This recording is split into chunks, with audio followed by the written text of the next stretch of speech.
ಕಾಂಗ್ರೆಸ್ ಟೀಕೆಗಳಿಗೆ ಚುನಾವಣೆಯಲ್ಲಿ ಉತ್ತರ ಸಿಗುತ್ತೆ ಸರ್? ಏನಣ್ಣ? ಕಾಂಗ್ರೆಸ್ ನಾಯಕರ ಟೀಕೆಗಳಿಗೆ ಚುನಾವಣೆಯಲ್ಲಿ ಉತ್ತರ ಸಿಗುತ್ತಾ?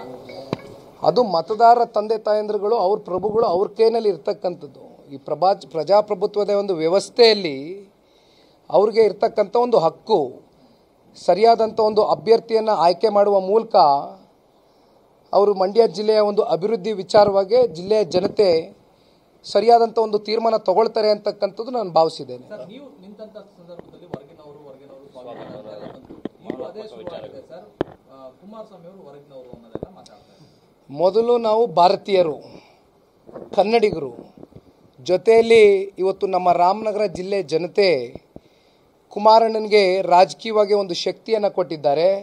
ಇಡೀ ರಾಜ್ಯದಲ್ಲಿ ಎಲ್ಲಿ ಬೇಕಾದರೂ ಕುಮಾರಣ್ಣ ಅವರು ಹೋಗಿ ನಿಲ್ತಕ್ಕಂಥ ಒಂದು ಶಕ್ತಿ ನಮ್ಮ ಪಕ್ಷದ ಕಾರ್ಯಕರ್ತರು 7.5 ಕೋಟಿ ಕನ್ನಡಿಗರು ನಮಗೆ ಕೊಟ್ಟಿರ್ತಕ್ಕಂಥದ್ದು. ಹಾಗಾಗಿ ಇವತ್ತು ಯಾರು ಬಂದು ಎಲ್ಲಿ ಸ್ಪರ್ಧೆ ಮಾಡಬೇಕು ಅಂತಕ್ಕಂಥದ್ರ ಬಗ್ಗೆ ಅದು ಜನ ತೀರ್ಮಾನ ಮಾಡ್ತಾರೆ.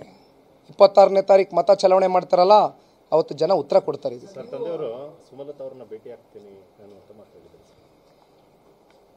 BJPಯ ಮುಖಂಡರುಗಳನ್ನ ಈಗಾಗಲೇ ನಾರಾಯಣಗೌಡರು ಇರ್ಬೋದು, ಅಶೋಕ್ ಜಯರಾಮ್ ಅವರು ಇರ್ಬೋದು, ಸ್ವಾಮಿಗೌಡರು ಇರ್ಬೋದು, ಇಂದ್ರೇಶ್ ಅವರು ಇರ್ಬೋದು, ಮುನ್ರಾಜು ಅವರು ಇರ್ಬೋದು, ಈ ರೀತಿ ಬಹುತೇಕ ಇರ್ತಕ್ಕಂಥ ನಮ್ಮ ಸಚ್ಚಿ ಅವರು ಇರ್ಬೋದು, ಈ ರೀತಿ ಬಹುತೇಕ ಎಲ್ಲ ಮುಖಂಡರುಗಳು ನಮ್ಮ ಸಂಪರ್ಕದಲ್ಲಿ ಈಗಾಗಲೇ ಏನಿದ್ದಾರೆ.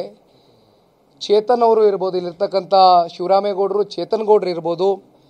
ಹಾಗಾಗಿ ಪ್ರತಿಯೊಬ್ಬರೂ ಇವತ್ತು ಮೈತ್ರಿ ಧರ್ಮವನ್ನು ಪಾಲನೆ ಮಾಡ್ತಕ್ಕಂಥ ಒಂದು ಹಿನ್ನೆಲೆಯಲ್ಲಿ ಎಲ್ಲರನ್ನೂ ಈಗಾಗಲೇ ಭೇಟಿ ಮಾಡ್ತಕ್ಕಂಥ ಒಂದು ಕೆಲಸವನ್ನು, ಸೌಹಾರ್ದಿತ ಭೇಟಿನ ಮಾಡ್ತಾ ಇದ್ದೇವೆ, ಪ್ರಾರಂಭ ಮಾಡಿದ್ದೇವೆ. ಇವತ್ತು ಇಲ್ಲಿರ್ತಕ್ಕಂಥ ಹಾಲಿ ಸಂಸದರೇನಿದ್ದಾರೆ ಅವ್ರನ್ನೂ ಕೂಡ ಅತಿ ಶೀಘ್ರದಲ್ಲೇ ಸೌಹಾರ್ದಿತವಾದಂಥ ಒಂದು ಭೇಟಿಯನ್ನು ಮಾಡಿ ಅವ್ರನ್ನೂ ಕೂಡ ಒಂದು ಬೆಂಬಲವನ್ನು ಸೂಚಿಸ್ತೀವಿ, ಕೇಳ್ತೇವೆ. Thank you. ಅದೆಲ್ಲ ಚರ್ಚೆಗಳು ಬೇಡ. ಹಿಂದೆ ನಡೆದೋಗಿರ್ತಕ್ಕಂಥದ್ರ ಬಗ್ಗೆ ಹೆಚ್ಚಾಗಿ ಮಾತನಾಡ್ತಕ್ಕಂಥದ್ದು ಸೂಕ್ತ ಅಲ್ಲ. ಮುಂದೇನಾಗಬೇಕಾಗಿದೆ ಅದ್ರ ಬಗ್ಗೆ ಚರ್ಚೆ ಮಾಡೋಣ. Thank you.